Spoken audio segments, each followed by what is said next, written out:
So you need a circle cutout. What you can do, go to the edit mode, select something that looks like a square because we are going to turn this square into a circle. You have to enable your loop tools. How do you do that? You go to the edit mode under preferences, you search for loop tools and make sure you have this mesh loop tools selected.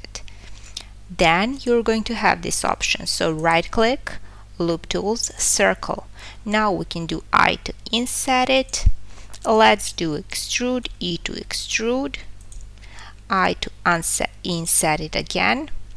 Let's uncheck our subdivision so we can see better. Let's do Control R, escape, Control B to bevel this so it's much sharper, and let's select our subdivision.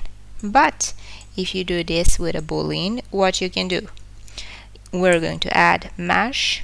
Let's add cylinder, rotate X 90, G to grab, let's go to 1, scale it down so it's similar size, G to grab, let's move it, let's shade it smooth, and now you're going to select your sphere, go to add modifier, Boolean, and select object, this cylinder. Now when you unsee the cylinder, it's going to look something like this. It's not going to look good even if you change your subdivision surface or Boolean.